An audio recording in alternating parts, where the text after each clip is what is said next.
Intuition और overthinking ये दोनों चीज़ सिमिलर सी लगती है, तो इनमें क्या बेसिक डिफरेंस है? इंट्यूशन आपको बहुत क्लियर कट आंसर देती है and overthinking will trap you into the questions within your head. So वो एक सिंपल होता है डिफरेंस. सी, इंसान का दिमाग बहुत इजीली एंड बहुत क्लियरली इन्फ्लुएंस हो जाता है। कुछ डिसीजंस को लेकर हम बहुत डाउट कर रहे होते हैं और हम 10 लोगों से पूछ रहे होते हैं. जब आपका दिमाग शांत है, आप डिसीजंस अच्छे से ले पा रहे हो and you are satisfied with the decision. So वो इंसान शांत होगा जो थोड़ा ओवर थिंकिंग पे चल रहा होगा. So practices that you can follow in order to control your over thinking which will automatically increase your intuition. So उस केस में मेडिटेशन, ठीक है, then journaling helps. Connect your self to the mother अर्थ.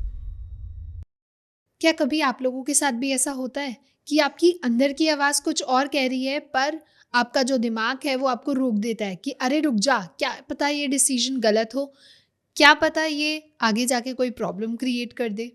हम sometime सोचते हैं कि हमारी intuition power बहुत अच्छी है, बहुत स्ट्रांग हो रही है, बट हम लोग अंदर ही अंदर बहुत ज़्यादा ओवरथिंक कर लेते हैं, जिसकी वजह से हमारे अंदर ही काफ़ी ऐसे थॉट्स हैं जो आने लगते हैं और हमें लगता है कि वो इंट्यूशन है। तो आज हम उन्हीं के रियल एसेंस को समझेंगे कि इंट्यूशन और ओवरथिंकिंग एक्चुअली होती क्या है, क्या बेसिक डिफरेंस है इन दोनों के बीच में, और हम ये भी जानेंगे कि न्यूमरोलॉजिकली हम ओवरथिंकिंग या इंट्यूशन पावर लोगों की क्या डिफरेंशिएट कर सकते हैं कि किसके पास इंट्यूशन पावर ज़्यादा स्ट्रांग होती है। तो आज इन्हीं सब को हम अनलॉक करने वाले हैं और समझने वाले हैं हमारी आज की बहुत स्पेशल गेस्ट जसमीत मैम के साथ। तो let's move forward. Welcome ma'am, कैसे हैं आप? मैं बढ़िया हूँ, आप बताइए. बिल्कुल बढ़िया। तो आज का जो टॉपिक है बहुत ज़्यादा इंटरेस्टिंग है। आप स्पिरिचुअल गाइड्स के लिए तो बहुत ज़्यादा इंपॉर्टेंट होता है, दैट इज़ इंट्यूशन। तो सबसे पहले सबसे बेसिक से स्टार्ट करते हैं कि इंट्यूशन और ओवरथिंकिंग ये दोनों चीज़ सिमिलर सी लगती है, तो इनमें क्या बेसिक डिफरेंस है? सो इंट्यूशन और ओवर थिंकिंग के डिफरेंस की अगर मैं एक बहुत लेम लैंग्वेज में बात करूँ, सो इंट्यूशन आपको बहुत क्लियर कट आंसर देती है. It's like the instant answer that you get it, right. But over thinking will come with lot of questions because वो आप इवेल्युएट करने की कोशिश कर रहे हो उसको. एंड जो आपकी गट फीलिंग आपको बोलती है ना, that is basically something which is mostly always right because that's your intuition what is saying it. Overthinking आपको उस ट्रैप में घुसा देगी कि क्या ये सही है, क्या ये गलत है. Then even if somebody will come and tell you, you will still doubt on it because that's your overthinking. That's not something which comes out of intuition. And it's not that easy कि आप उसे कैसे पहचानेंगे, वो उसके लिए भी process होता है पूरा. So एक लेमन लैंग्वेज में अगर मैं डिफरेंस की बात करूँ, इंट्यूशन आपको बहुत क्लियर कट आंसर देती है and overthinking will trap you into the questions within your head. So वो एक सिंपल होता है डिफरेंस. ओके। तो हमने बहुत बार सुना है कि इंट्यूशन अगर आपको है तो आप बहुत काम फील करेंगे, बहुत रिलैक्स फील करेंगे, और ओवरथिंकिंग यही आपको हेवीनेस देती है, बहुत चीज़ें डाउट्स मिलाती है। तो क्या ये मिथ है, रियलिटी? सी, इंसान का दिमाग बहुत इजीली एंड बहुत क्लियरली इन्फ्लुएंस हो जाता है। आराम से हो जाता है, राइट. कई बार ऐसा होता है ना, कुछ डिसीजंस को लेकर हम बहुत स्टबन होते हैं. We don't listen to anybody, right. We are like कि हो जाएगा, ये देखी जाएगी, राइट. और अगर नहीं भी होगा तो it's okay, that's my call. कुछ डिसीजंस को लेकर हम बहुत डाउट कर रहे होते हैं और हम 10 लोगों से पूछ रहे होते हैं. सिंपल. सो वही है वो चीज़ कि आप जिनके लिए बहुत क्लियर हो, वो आपकी गट फीलिंग के अकॉर्डिंग आपके पास आंसर्स होते हैं, आप अपनी गट फीलिंग के अकॉर्डिंग चल रहे होते हो. और अगर आप इतना उस चीज़ को क्वेश्चनिंग पे लगे पड़े हो तो वो आपकी ओवर थिंकिंग है, राइट. जब आपका दिमाग शांत है, आप डिसीजंस अच्छे से ले पा रहे हो and you are satisfied with the decision. अच्छा। You are okay with it. कहते हैं ना, खराब भी होगा तो चल जाएगा बिकॉज वो आपकी गट फीलिंग बोल रही है कि मैं रिस्क लेने को तैयार हूँ. सो वो इंसान शांत होगा जो थोड़ा ओवर थिंकिंग पे चल रहा होगा, वो इतना शांत नहीं हो बिकॉज वो हर जगह से आंसर्स ढूंढ रहा होगा टाइप वाला करके. तो अगर मैं एक रियल लाइफ एग्जांपल या एक रियल लाइफ इंसिडेंट की बात करें कि अगर कोई एक इंसान है, वो आइडेंटिफाई कैसे करे कि ये उसकी इंट्यूशन पावर बोल रही है या फिर ये ओवरथिंकिंग है? It's as it is like that, right? If you get a clear-cut feeling, it's an intuition. If you get questions on it, it's doubt or it's overthinking. अच्छा, तो ओवरथिंकिंग में हमें डर भी लगता है क्या? बहुत कुछ लगता है उसमें, ये कैसे होगा, क्यों होगा, नहीं हुआ तो क्या होगा, या फिर दुनिया क्या सोचेगी type. And all of these things comes a lot of questions. Human brain can एक सिचुएशन को वो 100 तरीके से देख सकता है. सो 100 में अगर आपके 10 भी आ गए तो वो आपकी ओवरथिंकिंग है. तो मैम, हम कहते हैं कि हमारे जो पास्ट ट्रॉमास होते हैं वो भी हमारी ओवरथिंकिंग को और एनहांस कर देते हैं। करते हैं. तो क्या ये लिंक्ड है?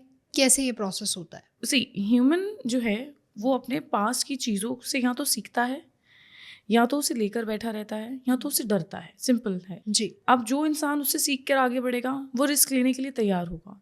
You will see lot of people who are not ready to take risks. They will be like कि मेरे साथ ये पहले हो चुका है, मैं ये चीज़ नहीं करूँगा दोबारा।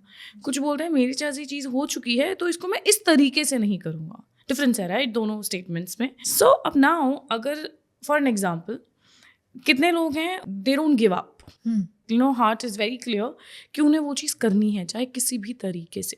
सो they are learning from their experiences. How much time they fail? So they basically learn and they move forward. Now there are a lot of things, lot of people जो 2-3 बार ट्राई करेंगे they'll be like कि तो नहीं हो रहा है, so they have given up.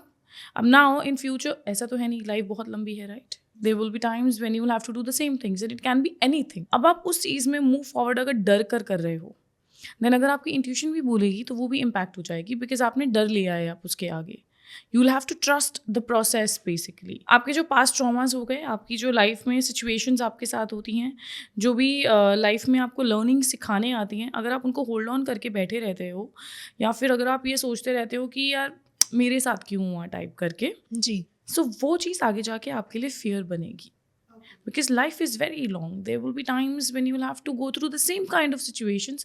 And believe me, भगवान आपको तब तक नहीं छोड़ते हैं जब तक आप सीख नहीं जाते हो. Exactly. He will again and again put yourself into the situation wherein again you'll go to the same kind of a thing. तो मैम समटाइम्स ना मैंने बहुत लोगों को बोलते सुना है कि मेरी कभी कभी तो इंट्यूशन पावर बहुत ज़्यादा स्ट्रांग होती है कि जो मैं सोचता हूँ, जो मैं बोलना चाहता हूँ, वो एग्जैक्टली वही सेम होता है, और समटाइम्स बहुत शांत हो जाते हैं इंट्यूशन पावर। तो ऐसा क्यों होता है? सो इंट्यूशन का ना एक सिंपल सा रूल है, ठीक है, the more calmer you are the more it is clear. Okay. Because intuition is basically your gut feeling, right? It comes, आप ऐसा तो है नहीं कि बैठे बैठे आ जाती है जी। कुछ लोगों के साथ ऐसा होता है कि by birth they are very good, like होता है ना, कुछ लोग होता है ना कि तो ये बोलता है तो ये सच हो जाता है वाला सीन, राइट? वो ज़बान की बात है, ठीक है। वो कुछ लोग ऐसे होते हैं, बट उनके केस में भी अगर आप ज़्यादा उस चीज़ को सोचोगे या फिर दिमाग आपका इतना क्लियर नहीं रहेगा, यू आर स्ट्रेस्ड, राइट?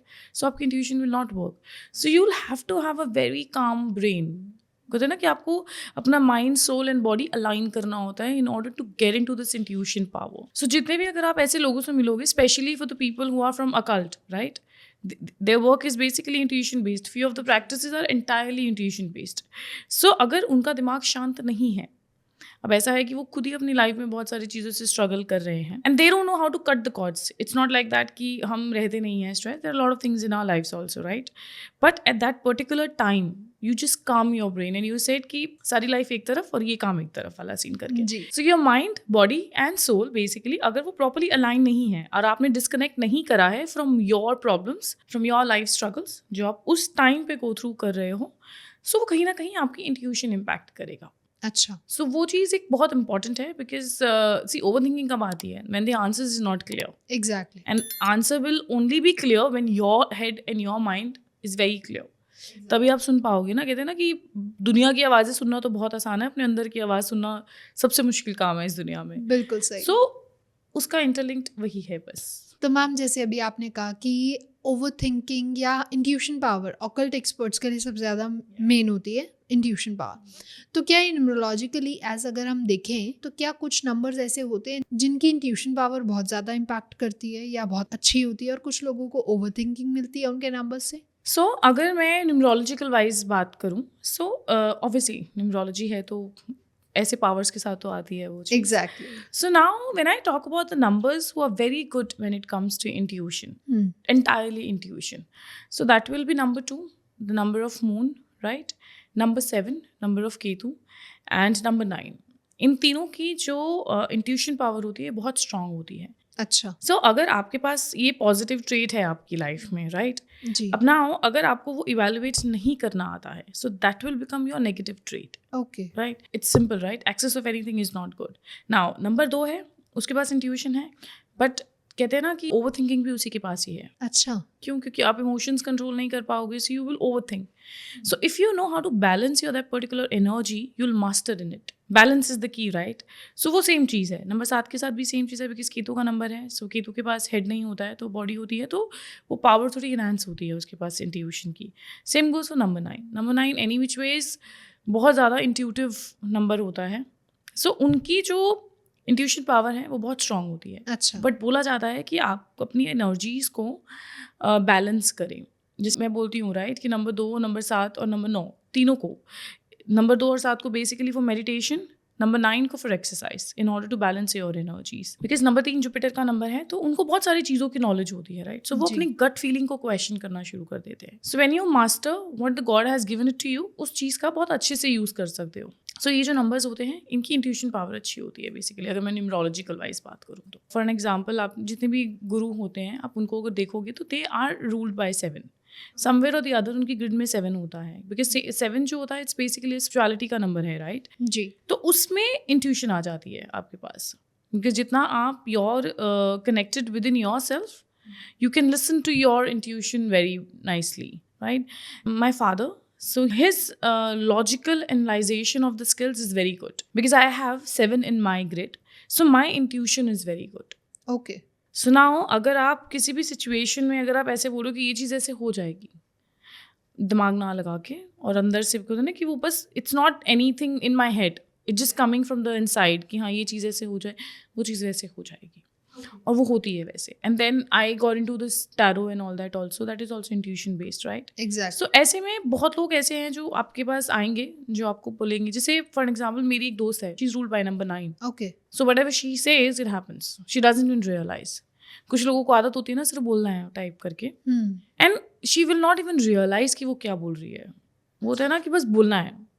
और नंबर 9 के साथ थोड़ा ये चीज़ होता है कि उसको नहीं पता चलता वो क्या बोल रहा है, बट उनकी बात सच हो जाती है। अच्छा। सो न्यूमरोलॉजिकल वाइज ये सारी चीज़ें आपको देखने को मिलती हैं। Whenever you talk to somebody who is ruled by these numbers, आपको दिखेगा उनके साथ ये पैटर्न होती है ये सारी चीज़ें। तो मैम कभी ऐसा होता है ना कि लोग छोटी छोटी चीज़ों में, छोटे छोटे डिसीजन में ही ओवरथिंक कर लेते हैं, तो क्या ये उनका पैटर्न बन जाता है, उनकी पर्सनालिटी ट्रेट बन जाती है, या वो एक्चुअली ओवरथिंकिंग के ही शिकार हैं? जैसे कुछ लोगों को चीज़ों को बहुत एनालाइज करने की आदत होती है, लाइक डिटेक्टिव बनने की आदत होती है, ठीक है, इन डेप्थ जाने की। You are in the hunt of solutions. Yeah. When sometimes we adapt this personality that it's me who has to do it, so it becomes in your head also, right? अब हर चीज़ को कहते हैं ना कि excess of anything, the way I say it right, is also not good. तो उतना जानो जितना ज़रूरी है, ज़्यादा ज्ञान भी हानिकारक है अच्छा। राइट। ऑब्वियसली फिर आपको ये हो जाएगा कि यार मेरे को तो प्रॉब्लम सॉल्विंग स्किल्स कहते हैं उसको राइट, एग्जैक्टली। है ना।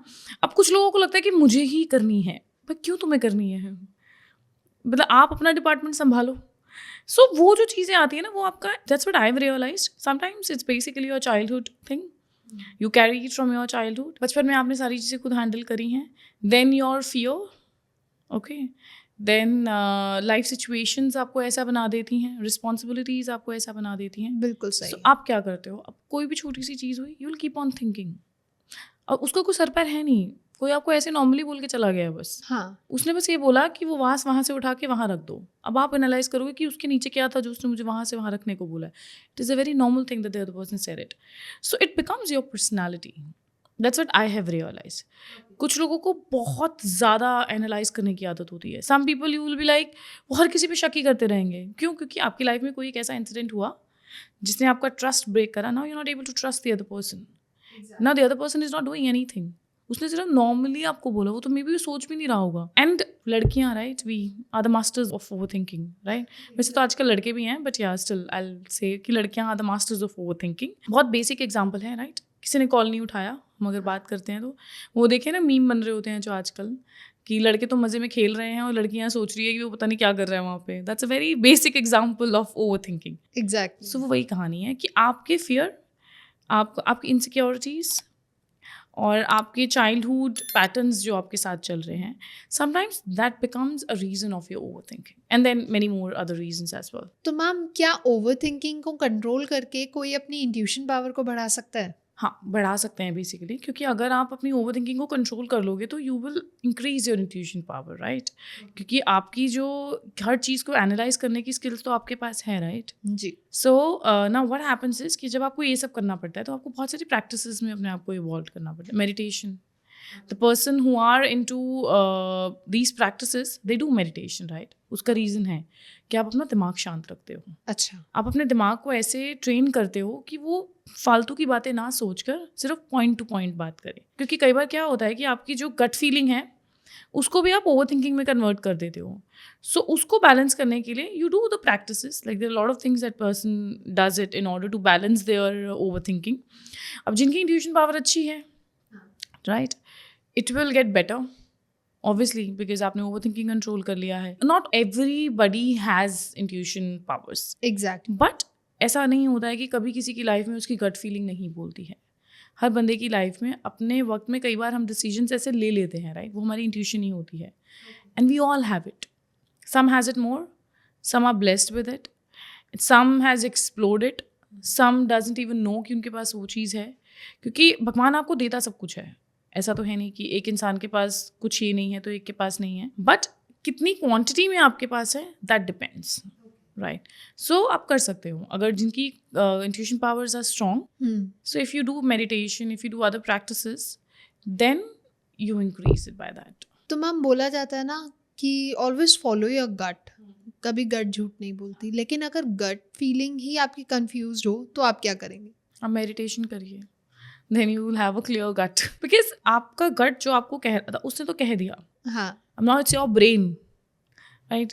तो आपका दिमाग आपको घुमा रहा है। अच्छा। अब अक्लमंदी क्या है कि दिमाग को शांत कर लो, बिल्कुल सही। So automatically you will get your answers, right. अब अपनी इंट्यूशन और अपनी गट का भी रास्ता क्लियर करो, आपकी आधी लाइफ सॉल्व हो जाएगी। तो क्या मैम ये इंट्यूशन भी कभी गलत हो सकती है? हो सकती है, very rare cases, it's not like that क्योंकि इंट्यूशन मोस्टली आपके केस में सही आती है, but sometimes obviously because not every time we know it's intuition और इट्स ओवरथिंकिंग। अगर हम न्यूमरोलॉजिकली बात करें तो क्या कोई रेमेडी होती है अपनी इंट्यूशन पावर को बढ़ाने की? जैसे लोग कहते हैं ना कि ग्रीन पेन से नंबर लिख लो अपने राइट हैंड पे, लेफ्ट हैंड पे, तो क्या ऐसी कोई रेमेडीज होती हैं? सो अगर मैं रेमेडी की बात करूँगी, पहली बात तो रेमेडी ऐसा इतनी नहीं होती है, ठीक है, बट ये कि प्रैक्टिसेस है दैट यू कैन फॉलो। एक चीज़ तो मैंने बोला meditation, right, exactly. And then जैसे नंबर 2 है, उसका मूड स्विंग्स बहुत ज़्यादा है। बिल्कुल सही। So in order to balance your moods, so I always say that, talk about it. Take a glass of water and talk it out. जितना भी आपका कहते हैं ना कि बैगेज है, जितना भी आपका दिमाग ज़्यादा चल रहा है चीज़ों को लेकर, just talk it out and just throw the water. कहते हैं ना कि उस पानी के साथ बहा दो उन इमोशंस को, उन फीलिंग्स को, so that आपका दिमाग थोड़ा शांत हो जाए, okay. and then you can think clearly. And एक चीज़ हो जाती है कि वो मेडिटेशन करें, that is also very important, that goes for everybody, okay. That meditate, ठीक है। And then when I talk about number 7, so when I talk about मूलांक 7 के जो लोग होते हैं उनके लिए, बिकॉज वो नंबर स्पिरिचुअलिटी से जुड़ा हुआ है, सो आई ऑलवेज से गो टू एनी टेम्पल, जिस भी आप धर्म में मानते हैं, मंदिर, गुरुद्वारा, जहाँ भी, सो वहाँ जाके then you talk to the god, आराम से वहाँ बैठिए, आपका दिमाग एकदम शांत हो जाएगा। मेक अ प्रैक्टिस कि आप हफ्ते में एक बार जाएं, महीने में एक बार जाएं, अगर नहीं भी जा पा रहे घर बैठ जाइए, घर बैठ के you just talk it out कि आपका दिमाग एकदम शांत हो जाए, एंड देन मेडिटेशन। एंड अगर मैं मूलांक 9 की बात करूं, सो उनके लिए सबसे अच्छी प्रैक्टिस ये होती है, एक तो वो एक्सरसाइज करें, जितना वो एनर्जी को रिलीज करेंगे उतना उनका दिमाग शांत रहेगा, and then they get into deep breathing. Okay. Breathing helps in their case. उनके साथ ऐसा होता है क्योंकि उनकी एनर्जीज बहुत हाई होती हैं, सो अब ऑब्वियसली वो एनर्जी कहीं यूटिलाइज नहीं होगी तो वो दिमाग में चलेगी। कहते हैं ना उनको चीज़ें पता होती हैं, but just because they are not using their energy, they are not utilising their energy, so that impacts their actions, that impacts their thinking. Otherwise वो बहुत क्लियर कट दिमाग के आपको लोग मिलेंगे, बट जहाँ पे वो ज़्यादा लेजी हो जाएंगे, जहाँ पे वो ज़्यादा घर में रहेंगे, वो अपना दिमाग कहाँ लगाएंगे? ओके। ओवर एनालाइज करना, ज़्यादा चीज़ों की डेप्थ में जाना, सो वो सारी चीज़ें होती हैं। और अगर मैं नंबर 3 की बात करूँ, सो नंबर 3 का सबसे सही तरीका जो मैंने फिगर आउट करा है is basically indulge your self into creativity. Okay. जितना आप अपने दिमाग की जो चीज़ें हैं वो पेन या पेपर या फिर किसी भी पीस ऑफ आर्ट में आप उस चीज़ को निकालेंगे, so your mind will get clear, because उनका भी सेम लॉजिक है, they can do multiple things at one time. Okay. So ये जो तरीका होता है it helps specifically for these मूलांक्स। तो मैम अगर मैं कोई जनरली बात करना चाहूँ कि कुछ लोग होते हैं ना, वो बहुत क्विक डिसीजन मेकर होते हैं। फटाफट डिसीजन मेकिंग कर लेते हैं, कोई भी सिचुएशन हो किसी चीज़ में भी उन्हें डाल दो, तो क्या उनकी इंट्यूशन पावर बहुत ज़्यादा स्ट्रांग होती है या वो सिर्फ उनका इम्पल्सिव बिहेवियर होता है? See, it all depends. Sometimes it comes out of your gut feeling, and most of the time it comes out of your gut feeling. ठीक है, ओके, जो एक impulsive decisions होता है, जो इंसान हर चीज़ में impulsive decisions ले रहा है. It's not just like in few things. ठीक है, उसका behavior ही ऐसा है, उसका nature ही ऐसा है. ठीक है, अब gut feeling आपकी कभी कभी आती है, वो ऐसा तो है नहीं कि पूरा दिन हम इंट्यूशन में ही घूम रहे होते हैं. एग्जैक्टली। हम कभी कभी ऐसा होगा कि एकदम से हमारा होगा कि ये काम अभी करके खत्म करते हैं. That is a gut feeling, that is our intuition. Okay. And some people have a habit of doing it फटाफट फटाफट फटाफट चीज़ें. अगर वो कहीं पे अटक गए तो मतलब बेसिकली वो उनकी फिर ओवर थिंकिंग चल रही है.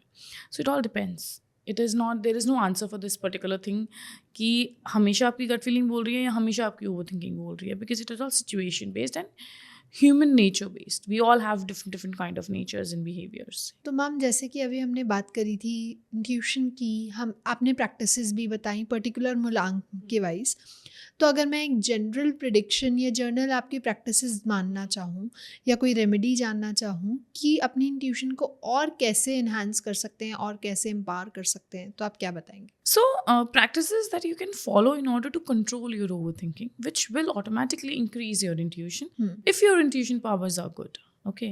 So, उस केस में बेसिक जो मैं स्टार्टिंग से बोल रही हूँ, ठीक है, मेडिटेशन, ठीक है, then journaling helps. Write down all your thoughts and just leave it on the paper. ठीक है, कभी कभार अगर बहुत ज़्यादा गुस्सा आ रहा है तो उसको फाड़ के जला भी दो. आई वुड से थोड़ा ज़्यादा मन हल्का हो जाता है. Okay. And connect your self to the mother earth. तो जितना आप ग्राउंडेड रहते हो, जितना you are connected with the mother earth, उतना आपको यूनिवर्स हेल्प करते हैं चीज़ों को और अच्छे से समझने के लिए. ये सारी प्रैक्टिसेस करो एंड देन यू नो नाम जाप हम बात करते हैं, राइट? नाम जाप करो, that's the very basic thing.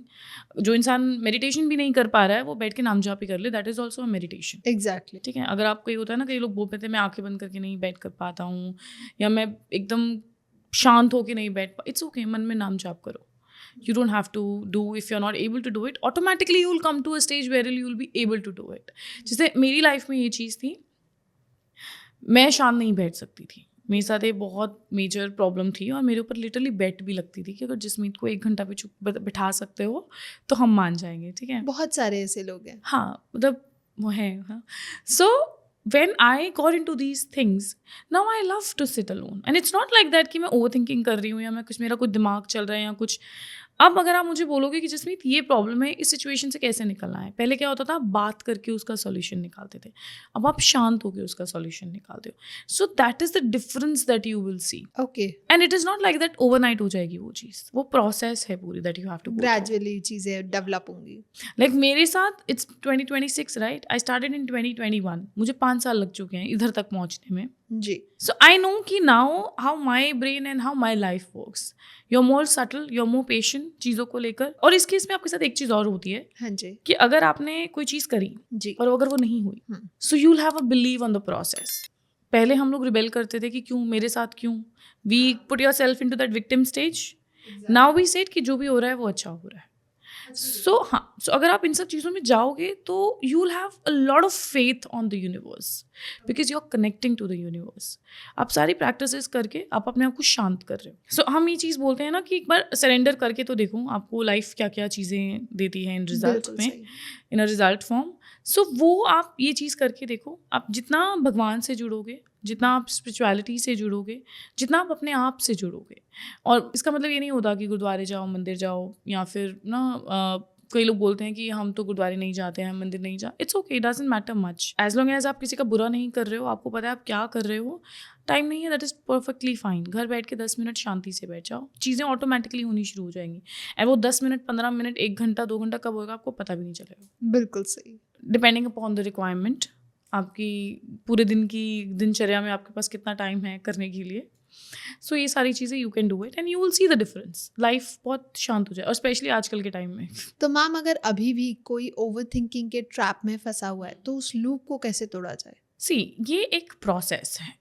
ये आप बोलोगे कि मैंने लूप तोड़ दिया, वो लूप फिर बन जाएगी. बिल्कुल सही. Right, it is all situation based. So आपको अपने आप को शांत करना होता है. आपको अपने आप को ये समझाना होता है कि कई बार ऐसा होता है कि बहुत सारी चीज़ें हो रही हैं, आपको अपने आप को उस एक पर्टिकुलर मोमेंट से अपने माइंड को डाइवर्ट करना होता है. सी फॉर एन एग्जाम्पल, आप किसी एक टॉपिक के बारे में सोच रहे हैं जी. एंड ह्यूमन ब्रेन इतना तगड़ा है कि आपको उस टॉपिक के ऊपर 10 घंटे कंटिन्यूसली सोचने पे मजबूर कर देगा. आप 10 घंटे सोच सकते हो आराम से. और आजकल के सोशल मीडिया के ऊपर तो रील्स भी उसी टाइप की आनी शुरू हो जाती हैं. Exactly. So you will get into more into it. आपको अपनी एल्गोरिदम तोड़नी होती है. So overthinking is also the same. So अगर आप कंटिन्यूसली उसके बारे में सोच रहे हो, खड़े हो, either you go for a walk, either you do anything जो उस माइंड को डाइवर्ट मार दे आपका. अब जैसे कितने भी लोग हैं अगर जिनको आप देखोगे who does gymming and all that, वो क्या कहते हैं कि वो हमें शांति देती हैं. वो अपनी ओवर थिंकिंग को भी वहाँ निकाल कर आते हैं. सो आप ऐसी चीज़ें डाइवर्ट योर ब्रेन, आपकी ओवर थिंकिंग वहीं रुक जाएगी. ओके. क्योंकि जितना आप उस एक पर्टिकुलर मोमेंट के बारे में सोचते रहोगे, आप सोचते ही रहोगे. See the way I said it, no, it's all about your algorithm जो आपने सेट कर रखी है. रील्स का कैसे होता है ना कि एक रील कंटिन्यूसली चल रही है, देन हम कोई और रील देख देते, फिर उसी की वही चलनी शुरू हो जाती है. सो अपनी नेगेटिविटी को पॉजिटिविटी में कन्वर्ट कर दो. ओके. सो आपकी आधी प्रॉब्लम्स वहीं सॉल्व हो जाएंगे and then you will just ignore about it. थोड़े टाइम बाद आप भूल भी जाओगे, अच्छा वो तो डजंट मैटर. तो मैम सबसे आखिरी येट सबसे इम्पोर्टेंट क्वेश्चन, अगर हमें अपने लाइफ के सबसे इम्पोर्टेंट एस्पेक्ट्स जैसे कि करियर, रिलेशनशिप के डिसीजंस लेने हो, तो हमें क्या चूज़ करना चाहिए, दिल या दिमाग? सो इसमें ना सी अगर हम पहले टाइम की बात करें तो दिल की सुननी चाहिए थी, बट अब वक्त बदल गया है, राइट. सो अब I always say when we talk about specifically for marriage, ठीक है, पहले दिल चलता था, अब दिल के साथ दिमाग भी चलता है. अच्छा. ठीक है, अब अगर आप ये चीज़ बोलोगे कि आप अपने दिल की सुनो, या तो फिर आप अपने दिल की सुनकर ही पूरी लाइफ वैसे चलो. डिसीजन लेते वक्त आपने दिल सुन लिया, आगे जाके आपका दिमाग चल गया, now then divorce will happen, right. Yeah. So अक्लमंदी ये है कि आपको लगता है कि जिस तरीके से आप लाइफ जी पाओगे आप उसकी सुनो. If you are driven by emotions, you listen to your heart. If you are driven by logics, you listen to your logic. And ऐसा नहीं होता है, we all are different, right. But हमारे साथ कई बार ऐसी चीज़ होती है, राइट, कि हमें लग रहा होता है कि नहीं सब ठीक लग रहा होता है, राइट. बट आपको क्या लगता है कि नहीं ये इंसान सही नहीं है मेरे लिए. अब एक वो फीलिंग आ गई. अब now it is you whether you would want to go for that one particular feeling or you would want to go for that entire thing that you can see. Okay. Now somebody, the logical people will say कि I will see the other things. Life अच्छी होनी चाहिए, इंसान का तो कोई फ़र्क नहीं पड़ता है. आजकल ये भी माइंडसेट चल रहा है. Exactly. So अब उसमें आप उसकी सुन लो, फिर कोई फ़र्क नहीं पड़ता. बट अगर आप मुझसे पूछोगे तो मैं दिल की सुनने वाली बन रही हूँ, तो मेरे को ये लगेगा अगर 10 चीज़ें सही भी लग रही है ना, बट वो एक चीज़ अगर मुझे खटक रही है, so I'll be like, नहीं, I won't go for it because my heart is not saying yes for it. So you see your personality कि आप are you logical or are you emotional? Are you somebody who sees कि पैसा कहाँ है और प्यार कहाँ है? 2 क्वेश्चन, बेसिक क्वेश्चन, पैसा और प्यार. Completely agree. इंपॉर्टेंस दोनों की है. ऐसा नहीं है कि आप बोलोगे कि सिर्फ पैसा आ जाए तो सब कुछ आ जाए या प्यार आ जाए. बैलेंसिंग होनी चाहिए, राइट. Exactly. ये ज़रूरी है कि आपकी लाइफ में किस चीज़ की अहमियत है. Same goes for work. Work में मोस्टली लोगों के लॉजिकल दिमागी चलते हैं. काम की अगर हम बात करें तो ठीक है, वहाँ पे वैसे ही चला हूँ. मेन प्रॉब्लम आता है हमारी पर्सनल लाइफ में. बिल्कुल. सो पर्सनल लाइफ में उसकी सुनो जिसकी आप सुन सकते हो, दिमाग या दिल. Okay. It depends person to person. Thank you so much ma'am, बहुत मज़ा आया आज आपसे बात करके. और एक्चुअली एक अलग साइड पता चला हमें इंट्यूशन वर्सेस अगर हम बात करें ओवर थिंकिंग की, कि दोनों में बहुत बेसिक डिफरेंस होता है, येट उनके मीनिंग्स बहुत बदल जाते हैं. तो ऐसे ही हम जुड़े रहेंगे, ऐसे ही मिलते रहेंगे, और भी बहुत सारे टॉपिक्स हैं जहाँ पे हम ऐसे ही डिस्कस करते रहेंगे. तो अगर आप लोगों को भी पसंद आया हो तो लाइक, कमेंट, शेयर भर भर के करें, और चैनल को ज़रूर सब्सक्राइब करें ताकि ऐसी ही और इन्फॉर्मेटिव वीडियोस हम आप लोगों के लिए टाइम टू टाइम लेके आ पाएँ. और अगर आपके कोई क्वेश्चंस हैं, कोई सजेशन अगर आप देना चाहते हैं तो नीचे कमेंट सेक्शन पे आप हमें बता सकते हैं. हम आगे आने वाली सीरीज़ में उन्हें ज़रूर कंसीडर करेंगे. तब तक के लिए stay happy, stay safe. Thank you.